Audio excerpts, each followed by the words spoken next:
नमस्कार दोस्तों, cogent IAS में आपका स्वागत है। आज है 8 अगस्त का जो इम्पोर्टेंट करंट अफेयर है उसको देखने का प्रयास करेंगे।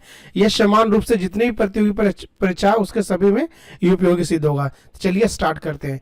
तो जो पहला हम लोग क्वेश्चन देखने का प्रयास करेंगे दोस्तों, वो देखेंगे हाल ही में केंद्रीय रक्षा मंत्रालय द्वारा कोंझांझर में डुरंड कप के किस संस्करण का उद्घाटन किया है। ठीक है, जो अभी डुरंड कप हुआ उसका किस संस्करण का उद्घाटन किया गया, किसके द्वारा? केंद्रीय रक्षा मंत्रालय द्वारा। तो पहला क्वेश्चन ये बन रहा है, तो कर रहा है 30वां एडिशन, 130वां एडिशन, और उसके बाद 131वां एडिशन, 132वां एडिशन या 133वां एडिशन। तो इसका सही आंसर कौन सा हो जाएगा दोस्तों? तो 132वां एडिशन का क्या किया गया है, संस्करण का उद्घाटन किया गया है। अब हम थोड़ा सा डुरंड कप के बारे में थोड़ा सा हम लोग देखने का प्रयास करेंगे। यह कहा जाता है दोस्तों एशिया का सबसे पुराना, क्या हो गया, एशिया का सबसे पुराना और दुनिया का, ठीक है, दुनिया का तीसरा सबसे पुराना क्या है, फुटबॉल टूर्नामेंट है। ध्यान रखिएगा, ये दो इंफॉर्मेशन हो गया, जिसमें देश भर के शीर्ष भारतीय फुटबॉल क्लब भाग लेते हैं। जितना भी फुटबॉल एसोसिएशन है वो लगभग यहाँ क्या होता है, भाग लेता है। ठीक है, इस संस्करण का उद्घाटन 1888 में कहाँ किया गया था? शिमला में किया गया था। कहाँ किया गया था? शिमला में किया गया था। और जो इसका शुरुआत हुआ था दोस्तों, वो आर्मी कप के रूप में हुआ था। किस कप में? आर्मी कप के रूप में हुआ था, जो केवल, ध्यान रखिएगा, जो केवल भारत में ब्रिटिश सेनाओं के सैनिकों ही अब पहले खुद को भाग लिया जाता था। डेट मीन्स ब्रिटिश सर जो था उसके जितने भी इंडियन नहीं, जो ब्रिटिश सैनिक जो इंग्लैंड से आते थे वो ही क्या करता था, उसमें पार्टिसिपेट किया करते थे।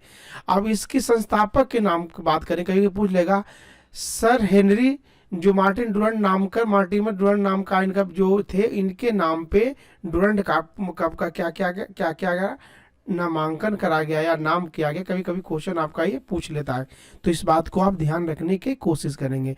उसके बाद जो पहले जो इसका शुरुआत हुआ था भारत में, सशस्त्र सीमाओं सेनाओं और देसी रियासत जो हुआ था ना, उसके जितने विभागों और रेजिमेंट के द्वारा फुटबॉल टूर्नामेंट के रूप में भाग लिया जाता था। डेट मीन्स क्या क्या कहना ये चाह रहा है, इसको थोड़ा समझने का प्रयास करेंगे कि जितना भी वहाँ जो ब्रिटिश सेनाओं में, जो भारतीय सदस्य सेनाओं रियासत के जितने भी भाग थे, और जितने भी रेजिमेंट भारत में काम कर रहे थे, रेजिमेंट जितनी बात कर रहे थे, उसके थ्रू आपस में क्या हो रहा था, आपस में क्या होता था, टूर्नामेंट होता था।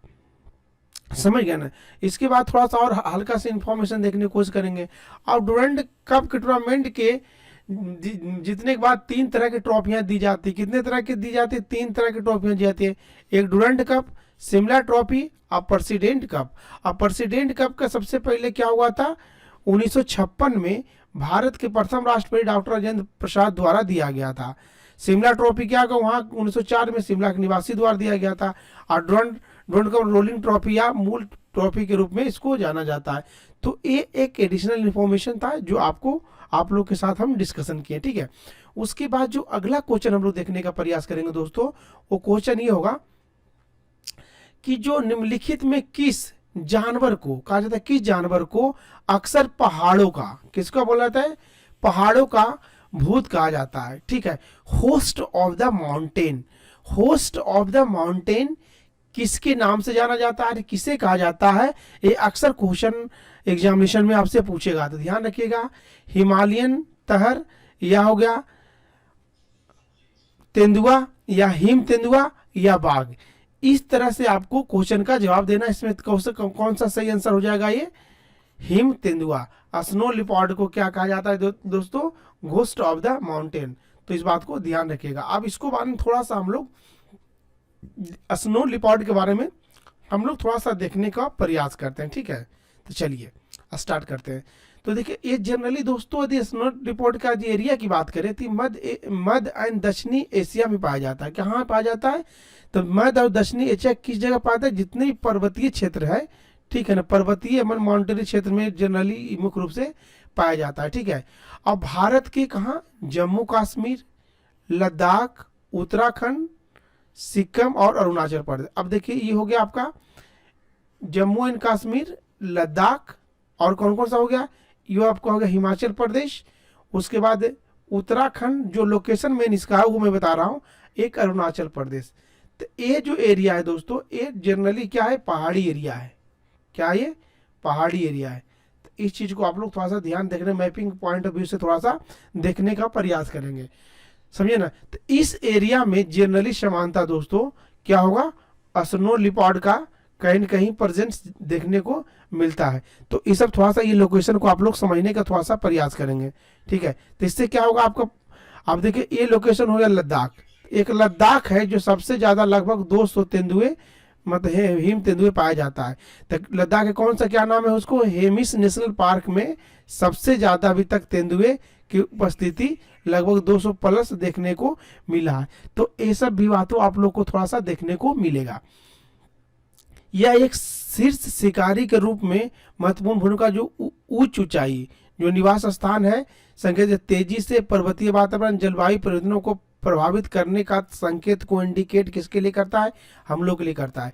अब जो भी इस लोकेशन देख लो, चाहे जम्मू कश्मीर का हो गया, लद्दाख का हो गया, चाहे आपका हिमाचल प्रदेश की हो गया, या आप उत्तराखंड की बात करिए या सिक्किम की, सॉरी अरुणाचल प्रदेश की बात करेंगे, ये सब जो देख रहे हैं एक दूसरे से कहीं न कहीं जो ये सब हिल स्टेशन है, ऊंचाई वाली है।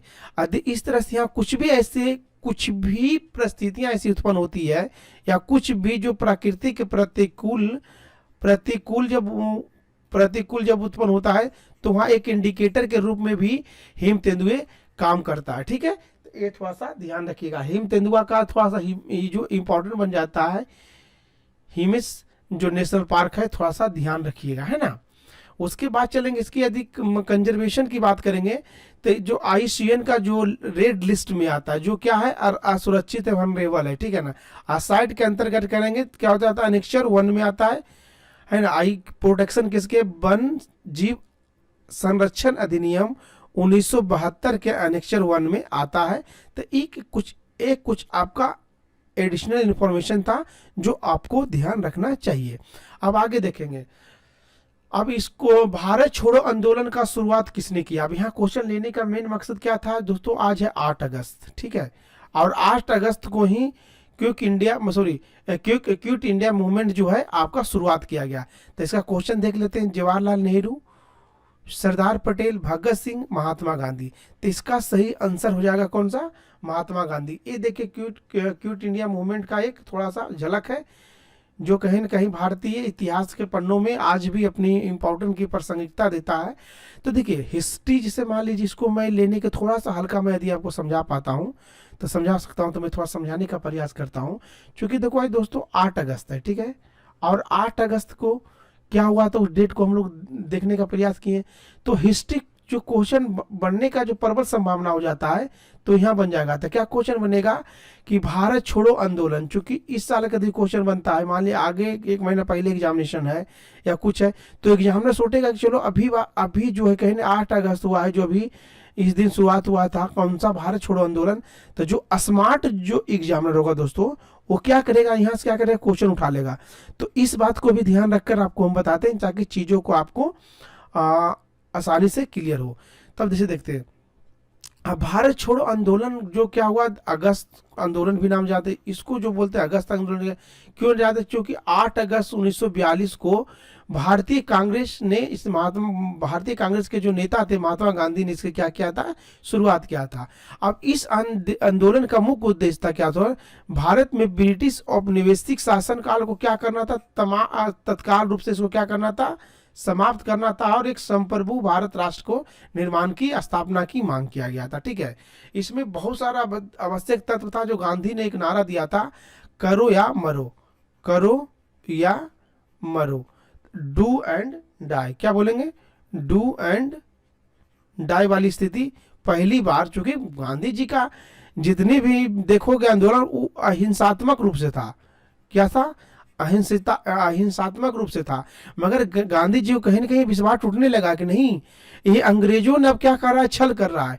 किसी भी इंसान का कब कोई हद तक ही बर्दाश्त करता, लगा कि नहीं, गांधी जो कहीं न कहीं अंग्रेज जो कहीं न कहीं हम लोग के साथ क्या कर रहा है, छल कर रहा है, इसलिए बोल दिया कि करो या मरो की नारा। तब पूछ देगा करो और मरो का नारा तो किसका है, भारत छोड़ो आंदोलन का है, ठीक है, या अगस्त आंदोलन का भी नाम से जाना जाता है। तो इस सब चीजों को ध्यान में रखिएगा, क्योंकि इससे पहले जितना भी बात गांधी जी का आंदोलन हुआ था अहिंसक गतिविधियों की तरह हुआ था, इनमें कोई हिंसा का जगह गांधी जी द्वारा नहीं दिया गया था, ठीक है। तो अब अगला क्वेश्चन हम लोग देखने का प्रयास करते हैं। तो आधुनिक प्रौद्योगिकी में रवासा विभाजन क्या है या किससे संबंधित है, इसका अनुप्रयोग क्या है। तो weather forecasting, renewable energy, magical imagination, या हो गया स्प्रिंटोनिक्स क्वांटम। तो क्या हो जाएगा, स्प्रिंटोनिक्स कंप्यूटिंग से एक क्वेश्चन बनता है। तो इसको थोड़ा सा हम लोग देखने का प्रयास किए। अब इसमें क्या हो रहा है कि जितनी भी राबसा है जो जिसका जो स्प्रिंटोनिक्स जो क्षेत्र में संवाद निपुण जो इलेक्ट्रॉनिक उपकरणों के सहयोग से इसको हेर फेर किया जा सकता है, ठीक है। तो ये एक इम्पॉर्टेंट महत्वपूर्ण ये था, खास करके 3D 2D के जो या संक्रमण धातुओं को नाइट्रोजन का उपयोग करके वैज्ञानिकों ने कम्युनिकेशन के रूप में इसका नया क्वांटम सामग्री तैयार किया। क्या क्या क्वांटम सामग्री तैयार किया है, तो इसी बोलते रवासा टेक्नोलॉजी का उपयोग। उसके बाद हम लोग देखने का प्रयास करेंगे अगला क्वेश्चन, ऋग्वेद दौरे।